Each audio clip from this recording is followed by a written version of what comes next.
नमस्कार, मैं हूं आपके संग नित्यम मंत्र यंत्र तंत्र वास्तु के विशेष कार्यक्रम के साथ।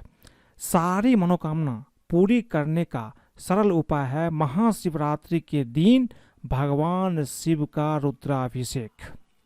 रुद्राभिषेक बहुत ही शक्तिशाली पूजा माना जाता है भगवान शिव के लिए।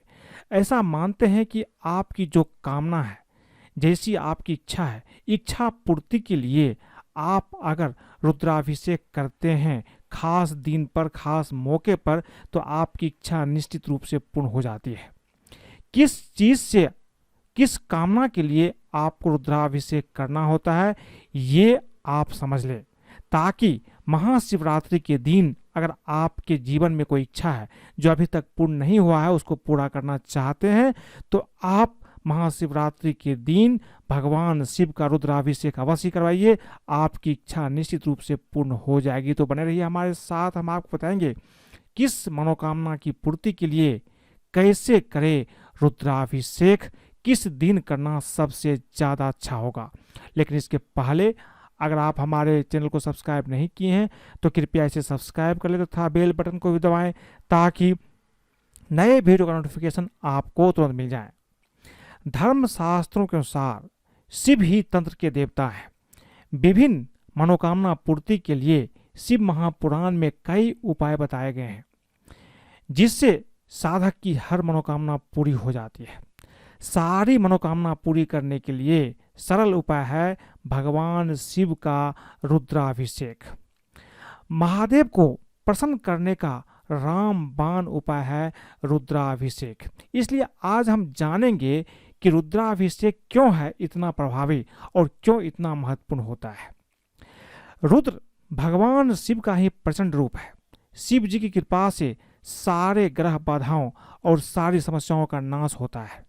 शिवलिंग पर मंत्रों के साथ विशेष चीजें अर्पित करना ही रुद्राभिषेक कहा जाता है। रुद्राभिषेक में शुक्ल यजुर्वेद के रुद्राष्टाध्यायी के मंत्रों का पाठ करते हैं। सावन और महाशिवरात्रि में रुद्राभिषेक करना ज्यादा शुभ माना जाता है। रुद्राभिषेक करने से हर मनोकामनाएं बहुत ही जल्दी पूरी होती है। रुद्राभिषेक कोई भी कष्ट या ग्रहों की पीड़ा दूर करने का सबसे ज्यादा उत्तम उपाय होता है।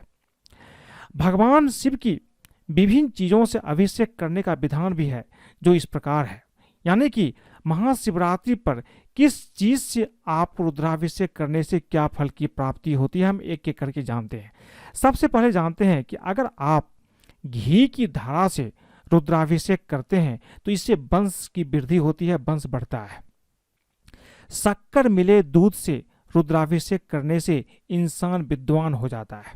शहद से रुद्राभिषेक करने से पुरानी बीमारियां भी नष्ट हो जाती है। गाय के दूध से रुद्राभिषेक करने से आरोग्य मिलता है। शक्कर मिले जल से रुद्राभिषेक करने से संतान की प्राप्ति बहुत ही सरल और आसानी से हो जाती है। अगर आपके जीवन में कोई संतान अभी तक नहीं है तो आप शक्कर मिले जल से शिवरात्रि के दिन भगवान शिव का रुद्राभिषेक करवाइए। आपके जीवन में संतान की प्राप्ति बहुत आसानी से हो जाएगी। अगर आप भस्म से रुद्राभिषेक करते हैं तो इंसान को मुक्ति और मोक्ष की प्राप्ति हो जाती है। इसी तरह से अगर आप चाहते हैं कि अगर आपके जीवन में आप अखंड लक्ष्मी की प्राप्ति करना चाहते हैं तो गन्ने के रस से भगवान शिव का रुद्राभिषेक करवाइए। मोक्ष की प्राप्ति के लिए किसी तीर्थ से जल ला करके आप रुद्राभिषेक करें, इससे आपको मोक्ष की प्राप्ति मिल जाएगी। संतान प्राप्ति के लिए दूध से रुद्राभिषेक कराना चाहिए। मैंने पहले भी आपको बताया है कि अगर आप संतान की प्राप्ति करना चाहते हैं तो शक्कर मिले जल से आप रुद्राभिषेक करा सकते हैं, या आप दूध से भी रुद्राभिषेक कराएंगे तो इससे भी संतान की प्राप्ति होगी।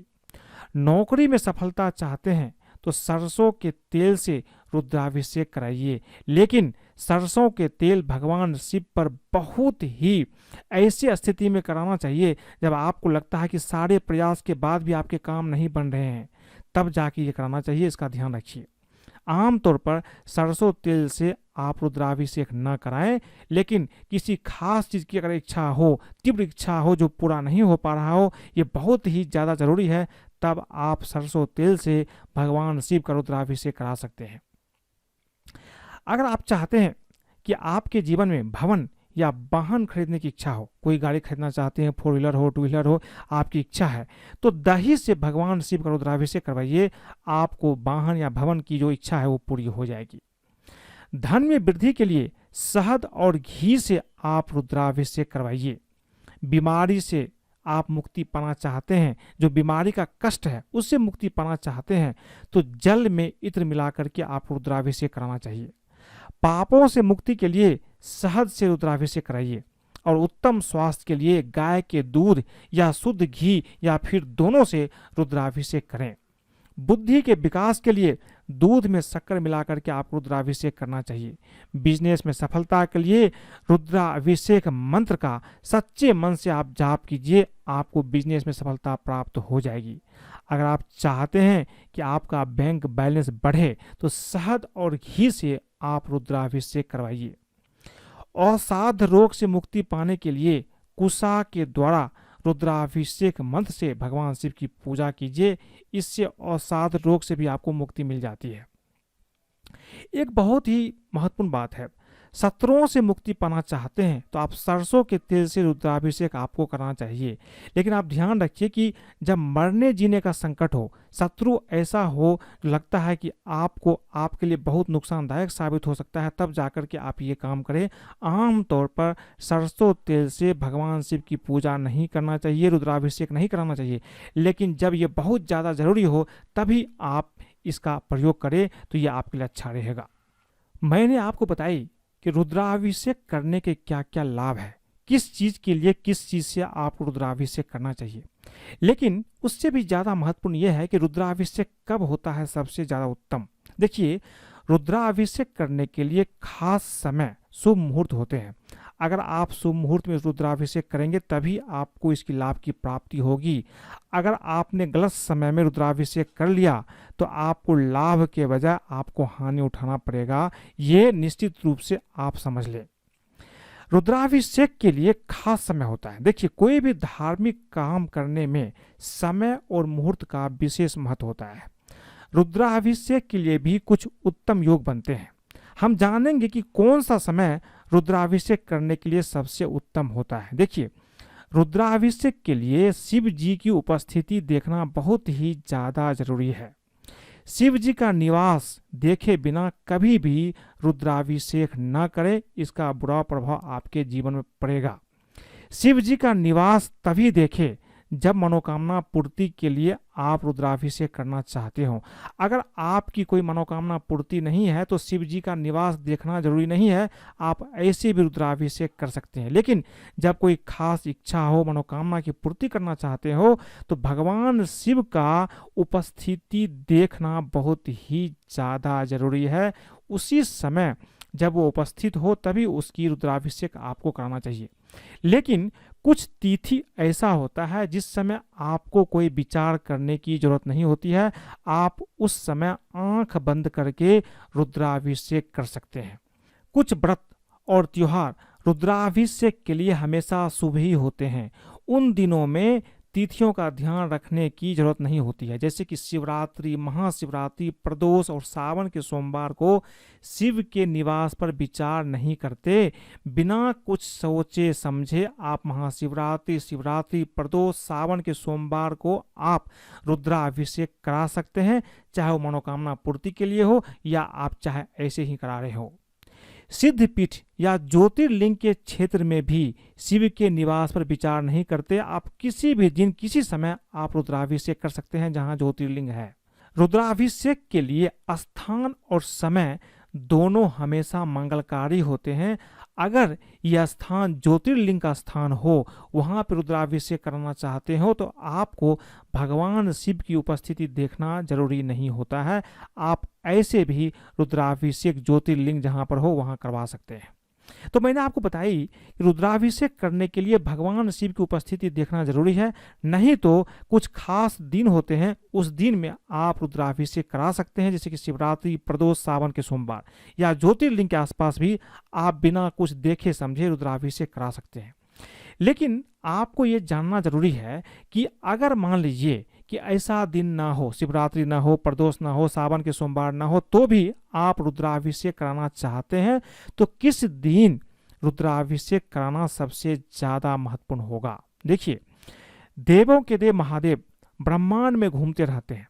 महादेव कभी माँ गौरी के साथ होते हैं, तो कभी कभी कैलाश पर विराजते हैं।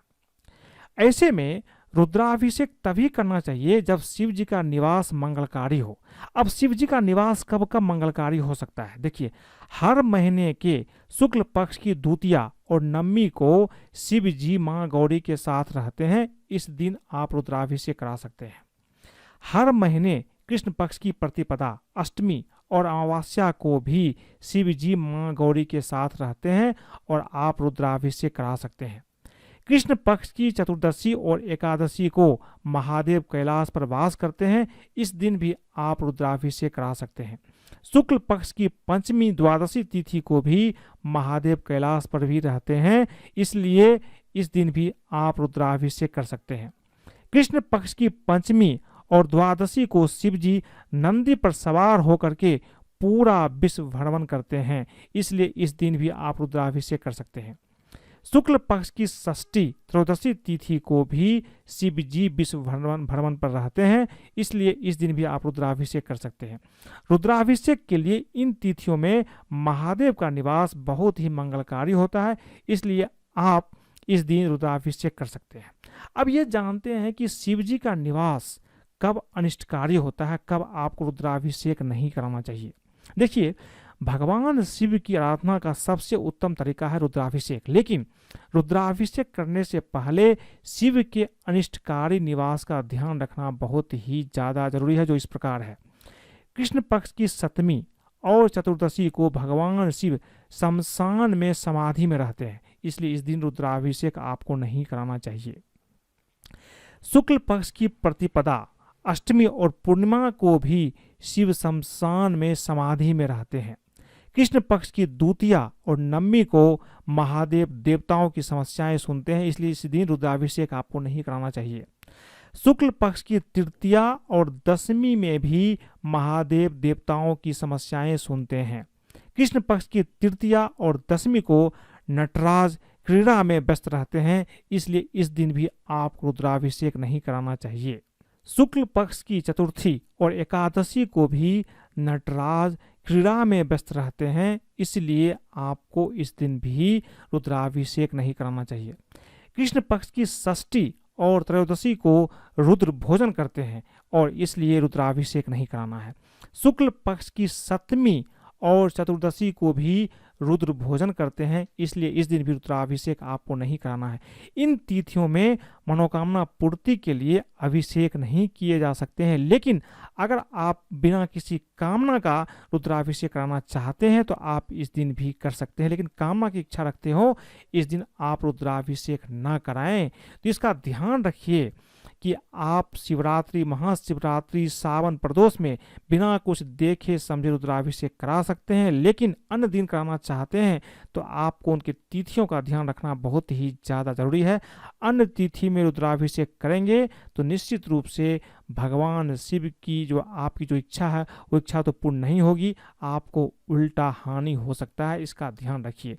तो आज मैंने आपको बताई कि महाशिवरात्रि में अगर आप रुद्राभिषेक करते हैं तो क्या आपको लाभ की प्राप्ति होगी, किस तरह से किस दिन आपको रुद्राभिषेक करना चाहिए। अगर आपको ये वीडियो पसंद आए तो कृपया इसे लाइक करें, सब्सक्राइब करें, अपने दोस्तों सगे संबंधियों के साथ भी शेयर करें, ताकि वो भी अगर रुद्राभिषेक करते हैं तो उसके जीवन से भी सारी समस्याओं की समाप्ति हो सकती है। आज के लिए बस इतना ही, धन्यवाद।